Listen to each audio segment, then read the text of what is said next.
할렐루야, 사랑하는 여러분 평안하셨습니까? 오늘도 여러분과 함께 은혜를 나누고자 원합니다. 오늘 묵상한 말씀은 다니엘서 7장 1절로부터 3절 말씀입니다. 바벨론 벨사살 왕 원년에 다니엘이 그의 침상에서 꿈을 꾸며 머릿속으로 환상을 받고 그 꿈을 기록하며 그 일의 대략을 진술하니라. 다니엘이 진술하여 이르되 내가 밤에 환상을 보았는데 하늘에 네 바람이 큰 바다로 몰려 불더니 큰 짐승 넷이 바다에서 나왔는데 그 모양이 각각 다르더라. 아멘.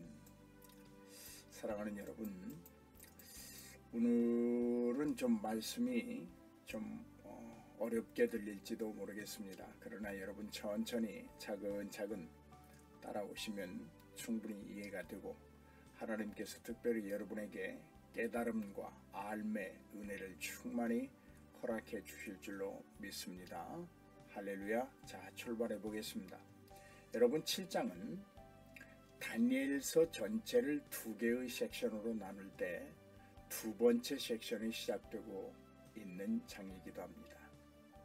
이 7장의 등장인물로는 이미 5장에서 인생의 종말을 맞았던 벨사살 왕이 다시 등장합니다. 또한 시기적으로는 벨사살 왕의 통치 원년에 일어난 일들을 기록하고 있습니다. 이에 대하여 현대 주석가들의 논리에 의하면 일반적으로 7장은 다니엘서에 있어서 가장 중요한 장이라 그렇게 말하고, 이런 의미에서 7장을 다니엘서의 핵심이라고까지 표현하기도 합니다. 이제 7장의 제목은 내 짐승과 하늘에 속한 존재들이라 이렇게 붙여볼 수 있습니다. 세분에서 묵상해 본다면 1절로부터 8절까지의 소제목은 내 짐승에 대한 다니엘의 환상이라 이렇게 말할 수 있습니다. 월보드라는 신학자는 다니엘이 본 환상이 예언으로서 중요하다는 것을 강조하면서 보수적인 해석가들이 해석하는 바와 같이 다니엘의 환상은 구약 어디에서나 볼 수 있는 미래 사건에 대한 가장 포괄적이고 상세한 예언을 제공한다라고 기술할 정도였습니다. 이 두 번째 섹션은 이제 종말론적인 부분을 시작하고 있습니다. 종말론이라는 용어를 사용할 때 우리가 두 가지 의미를 포함합니다. 악한 세상 왕국에 대한 심판과 그 뒤를 이을 신선한 왕국이 세워질 것이라는 것이며, 현재 존재하고 있는 우주의 대격변과 파괴, 그리고 새하늘과 새 땅의 왕국이 세워질 것을 말하고 있습니다. 그러므로 종말론적 접근에 놓치지 말아야 할 것은 그 시기가 언제냐, 그 규모가 어떠할 정도가 되느냐라는 것이 아닙니다. 이것은 하나님이 우리의 고민을 즐기려고 주시는 것이 아닙니다. 우리가 주목할 것은 우리가 바로 세워야 할 진리는 악한 왕국과 현세 왕국의 파괴와 심판이 있을 것이며, 반드시 심판주가 세우시는 새 하늘과 새 땅의 왕국이 있다는 것을 말합니다. 그 시기는 하나님께 맡겨야 합니다. 왜냐고요? 예수 그리스도의 말씀을 우리는 믿기 때문입니다. 하나님은 언제나 자기 백성에게 내일이라고 하는 소망을 품고 살게 하시는 분이십니다. 그리고 그 소망이 절대 헛되지 않음을 세상사에 직접 개입하심으로 이루어 주셨고, 수많은 사건을 통해 가르쳐 왔으며 지금도 의도하신 바대로 소망을 성취해 나가십니다. 곧 우리의 소망은 하나님의 일이라고 하는 사실을 말합니다. 그러므로 여러분, 우리가 가진 믿음이 바라는 것들의 실상이 되고 보지 못하는 것들의 증거가 되는 것이지요. 또 우리의 소망은 믿을 만한 것으로 하나님의 백성들에게 은혜로 주어지는 선물이기도 합니다. 이 7장은 이제 벨사살의 원년, 즉 벨사살이 통치를 시작한 첫 해를 말합니다. 이때 다니엘의 이상이 있었습니다. 벨사살은 바벨론의 왕으로 바벨론의 수도뿐만이 아니라 바벨론 전체를 통치하는 왕이었습니다. 이런 의미에서 바벨론 벨사살 왕이라는 글로 7장을 시작하고 있습니다.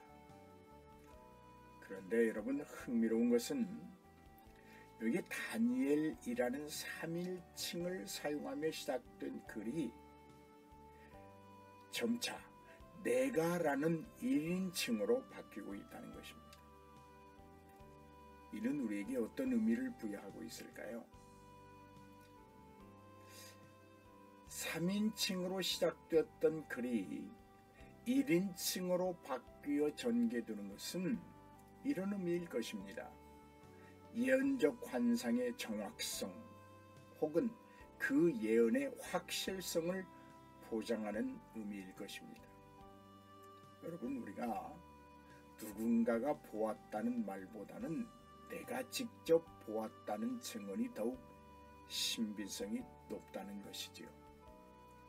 3인칭의 증언은 누군가의 말을 차용하여 재현하는 것으로 그 사실의 질량이나 울림의 강도가 약하지만 1인칭의 선포는 직접 당사자의 증언으로 보탬이나 꾸밈이 없는 사실적인 이야기가 되기 때문입니다. 그러므로 제3자의 전함보다는 직접 들려주는 당사자의 이야기를 우리는 더 신뢰하게 되지 않습니까? 여기서 1인칭을 사용하는 것은 다니엘 자신이 직접 환상을 받았다는 것을 강조하기 위함인 것이죠. 지금 내 짐승의 환상에 관한 이야기는 다니엘이 전하는 이야기가 맞습니다. 그러나 다니엘이 제3자의 이야기를 전하는 것이 아니라 본인이 직접 보았던 것들을 전하고 있으며 또한 본인이 직접 그 환상에 대하여 해석하고 있음에 우리는 주목해야 합니다. 다니엘의 이상이 사실입니다. 확실합니다. 분명합니다. 앞으로 있을 일에 대한 예언으로서 충분히 정경성을 가지고 있습니다. 여러분, 우리 인간사의 역사의 종말이 있다는 것을 전언하는 이 다니엘의 말을 우리가 오늘 하나님의 말씀으로 받을 수 있다면 이제 우리는 어떻게 살아야 할 것인가에 고민하지 않을 수 없습니다. 이 고민은 깊을수록 좋고 넓을수록 유익하고 많을수록 얻으려는 결론에 가까워질 수 있습니다. 이것은 암과 깨달음의 문제이며 그들에 대한 삶의 실제적 반응에 관한 문제를 결정짓는 선택이 됩니다. 역사적으로 종말이 있다면 여러분, 천국과 지옥은 분명 존재할 것입니다. 더욱더 어떻게 무엇을 하며 무엇을 위해 살 것인가에 대한 신선한 고민을 여러분, 역사적 종말이 있다는 이 다니엘의 이상을 하나님의 말씀으로 받으면서 신선한 고민을 즐겨보지 않으시렵니까? 다니엘이 그의 침상에서 꿈을 꾸고 머릿속으로 환상을 받고 라는 말씀에서 여러분, 꿈과 환상은 어떤 관계를 맺는가 라는 문제도 연구해 볼 만한 주제로 흥미롭습니다. 꿈의 환상은 다니엘이 같은 날 같은 시에 받은 두 가지의 예언인가 아니면 하나의 예언인가 아주 흥미로움을 유발하지 않습니까? 기억하십시오. 분명한 것은 두 가지의 이야기가 아니라 한 가지를 말하고 있습니다. 같은 사건을 두 개의 용어로 사용하고 있다는 말입니다. 히브리 문학의 전례에 따라 강조하기 위한 것으로 다니엘에게 보인 것의 진실성과 확실성을 담보해 준 표현이다. 그렇게 말할 수 있습니다. 다시 말한다면 다니엘이 본 환상은 환각이 아니라는 것입니다. 실제의 체험이며 처음으로 보는 환상입니다. 역시 주목해야 할 것은 성경을 읽고 보는 눈을 새롭게 뜰 이유가 있습니다. 꿈이든 환상이든 지금 하나님이 선포하시는 말씀의 중심적 내용을 찾아내는 것입니다.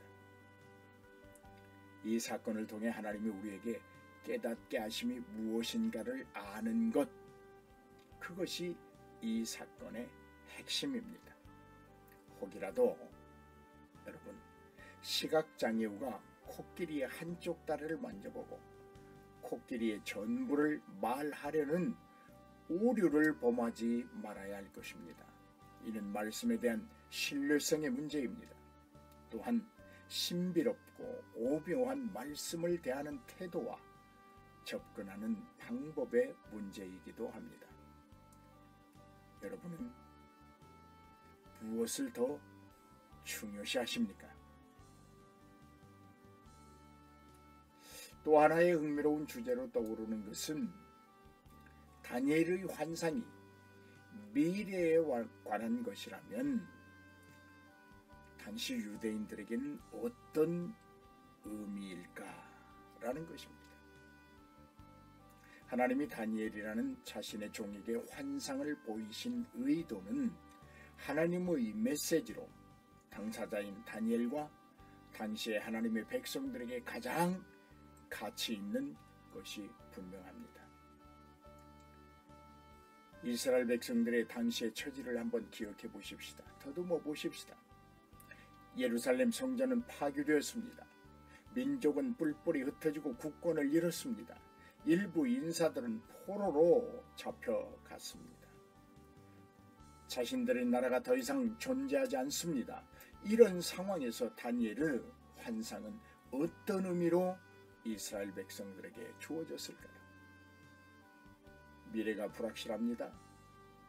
희망이라는 것은 맞지 않는 옷처럼 불편합니다.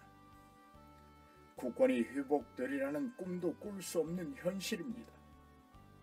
이때에 이런 극심한 현실 속에서 세상의 왕국이 파괴되고 새 하늘과 새 땅, 하나님이 주인 되시고 통치하는 나라가 도래한다고 하는 이 소망적 예언의 선포를 받는 이스라엘 백성들의 반응은 어떠했을까요?